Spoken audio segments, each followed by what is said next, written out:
À seulement 39 ans, la réalisatrice franco-turque Deniz Gamze Ergüven a déjà vu son nom figurer sur la liste des nommés aux Oscars.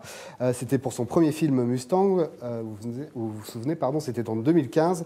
Le film a fait sensation à Cannes, il était présenté à la quinzaine des réalisateurs et a reçu le César du meilleur premier film. Alors 3 ans après, donc, ce succès prometteur, on est allé à sa rencontre avec Clara Gilliot du Figaro Magazine parce qu'elle nous présente son nouveau long métrage qui s'appelle Kings, qui est une plongée dans le quotidien d'une famille afro-américaine au milieu des émeutes qui ont secoué Los Angeles en 1992.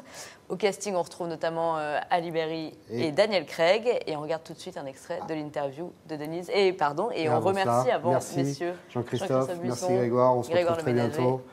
Merci beaucoup. À la une de l'Obs. Ah bah il n'y a pas la une de l'Obs. François Hollande.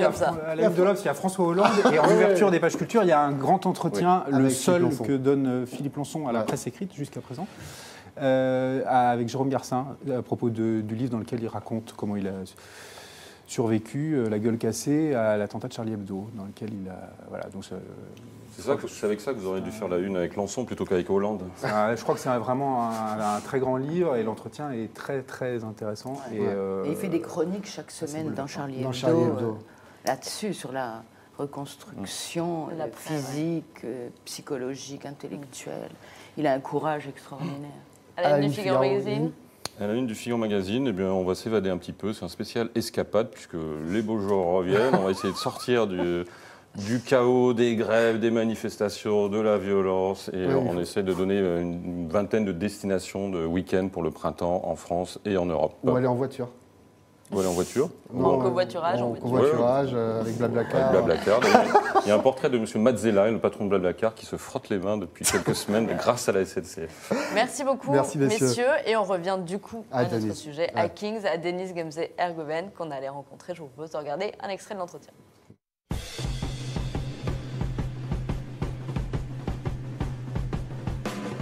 Alors, le projet a démarré en 2005, après 2 événements consécutifs. Le premier, j'avais été refusée la nationalité française pour la 2e fois, et le second était les émeutes qui avaient eu lieu en France à l'automne 2005. Et à travers elles, j'arrivais à voir quelque chose qui était une espèce de résonance avec le malaise que moi, je pouvais ressentir par rapport à la France, où j'étais arrivée à l'âge de 6 mois, où j'arrivais pas à être française, j'avais l'impression d'être une amoureuse éconduite successivement. Sauf qu'à Los Angeles, il s'est passé 2 choses très différentes. C'est que vraiment, il y a eu 5 jours à Los Angeles sans loi. Et on ne peut pas du tout dire la même chose de Paris, de beaucoup d'autres émeutes qui sont contenues dans des quartiers très spécifiques. Là, il y avait une espèce de goût de fin du monde. Ça concernait absolument tout le monde. Ce n'était pas des jeunes adolescents, garçons contre la police. C'était vraiment tout le monde. Il y avait des images de vieilles dames qui essayaient d'allumer de brûler des palmiers avec un briquet. Et cette espèce surtout ce sentiment presque apocalyptique, de ne pas savoir ce qui allait se passer. Donc il y avait dans ces émeutes quelque chose qui était sans doute plus fort, plus fou, tout était vraiment au maximum. Et je crois que c'est vraiment en les regardant elles où je me suis dit, tiens, voilà, là, il y a la juste mesure de ce que je ressens. Et c'est à travers ça que j'ai envie de raconter ce sentiment dont je vous parlais. Je devais avoir presque 14 ans à l'époque. J'ai le souvenir du tabassage de Rodney King, la vidéo, et puis j'ai aussi des images en tête du tabassage de Reginald Denny, qui était au tout début des émeutes, une espèce de contre-champ, une vengeance d'une violence inouïe qui a eu lieu au tout début des émeutes. Et ces images sont frappantes, très connues. C'est le conducteur du camion rouge qui se fait tirer de son camion et très violemment, presque lynché. Ça m'avait forcément secoué. Et puis je me souvenais des images de pillage. J'avais besoin toujours de passer beaucoup de temps à South Central pour voir comment est-ce que les gens pensaient ou récolter des espèces de petites anecdotes que je ne pouvais pas inventer. Par exemple, que quelqu'un se fasse cambrioler ses toilettes, c'est pas quelque chose que j'ai inventé. Ou bien des petits détails de la vie quotidienne, que les gens font des cakes, non pas au citron, mais au 7-Up, ou des choses comme ça. C'est que j'avais juste besoin d'être là et de passer beaucoup de temps, autant dans LAPD qu'à l'intérieur des gangs, à l'église avec monsieur et madame tout le monde. Donc voilà, j'étais une espèce d'éponge à attendre, à faire des rencontres et à attendre qu'arrivent les jolies histoires et anecdotes pour nourrir le scénario. C'était pour moi libérateur dans le sens où tout d'un coup, c'est comme si la porte était ouverte et j'avais le droit de faire des films. Un truc tout bête, enfin, on se retrouve avec un statut. C'est pas très romantique, mais pour beaucoup de gens qui financent les films, enfin, on est presque une valeur marchande. Donc à cet endroit-là, j'avais beaucoup de liberté. Il y avait quelque chose je sais pas, de très focalisé sur le coup d'après, sur qu'est-ce qu'on fait maintenant avec ça. Et j'ai toujours tendance à zoomer sur un micro-détail de l'étape d'après qui fait qu'il peut y avoir un tourbillon et je suis presque pas au courant. Un documentaire. Détroit, il y avait un côté. On continue. Et ben voilà, vous êtes de retour à l'antenne. Bonjour Clara Géliot, bienvenue sur ce plateau. Merci beaucoup d'être là. Alors Denise Gamze-Ergouven disait qu'elle avait attendu 11 ans même pour faire ce film. Est-ce que ça valait le coup d'attendre? Qu'est-ce que vous en avez pensé? Moi, je ne savais pas avant. Hein. Il n'y avait pas vraiment d'attente de ma part parce qu'on a découvert cette histoire-là au moment où le film sort. Il est sorti hier. Ce que je peux dire, c'est que j'étais contente de le voir parce qu'il m'a émue. Et moi, c'est ce que je recherche avant tout au cinéma, c'est d'être émue. Voilà, et pour moi, c'est un peu l'anti-Détroit. Vous savez, ce film de Catherine Bigelow qui traitait des émeutes alors, qui sont survenues dans le Michigan en 67. Là, on est à Los Angeles plus tard, en 92. Mais Détroit était très brutal même. C'était quasiment un documentaire où la violence s'installait dans le temps. C'était quasiment montré en temps réel. Là, elle nous raconte une autre histoire que celle des émeutes. Elle nous raconte l'histoire d'une famille, celle que Millie a fondée avec ses enfants qu'elle recueille de la DAS et qui sont en attente d'adoption.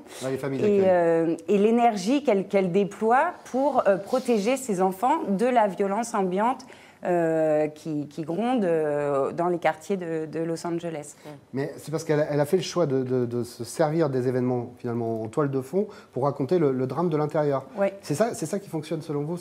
Oui, moi j'aime beaucoup ça en tout cas. C'est un parti pris que j'aime. Elle insère des images d'archives et elle a fait un vrai travail journalistique. Donc même dans ces scènes de comédie, on sent que tout ça est quand même très documenté. Voilà. Et donc les images d'archives servent la fiction et inversement. Et je trouve que ça fonctionne bien. C'est un vrai travail bien abouti, je trouve. Oui, c'est ce qu'elle dit dans le sujet, ce travail de recherche. Elle s'est vraiment, elle s'est investie, elle a habité. Ouais, elle a vécu là-bas, elle a discuté avec les gens longuement. Non, elle a eu le temps, du coup, de bosser son sujet. Elle, pour le coup. Et le tandem Ali Berry, Daniel Craig. Alors, c'est peut-être la seule réserve que j'ai, c'est cette histoire d'amour qui me paraît un peu artificielle.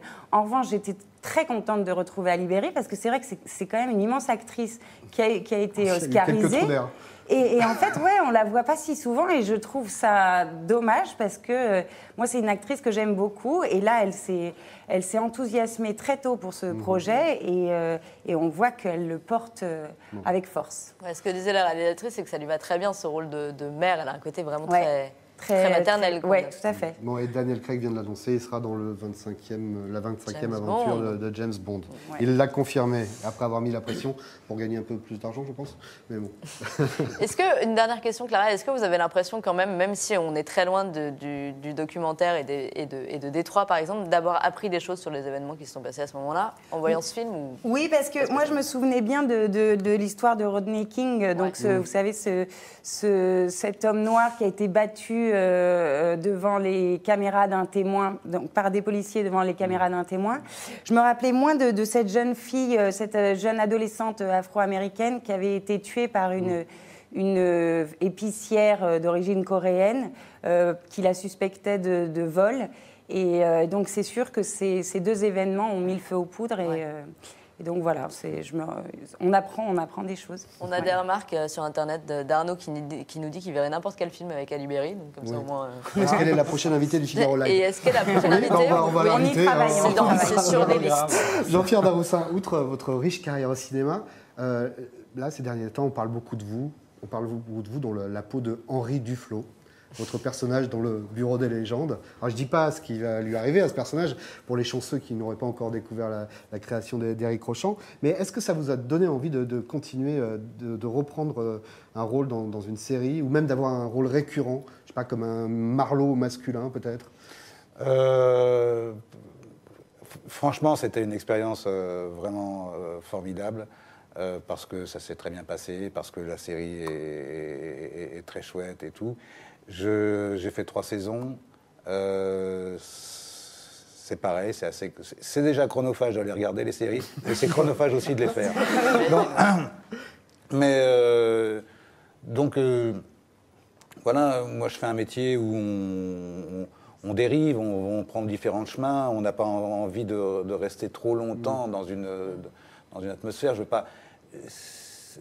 Quand on rentre dans une série, la série, c'est quand même comme c'est travailler en série. Dans le temps, on n'aimait pas trop travailler en série. On disait que les ouvriers travaillaient en série, tout ça, c'est vrai. Mais la série, c'est la même chose. C'est quand même quelque chose de très industriel, la série.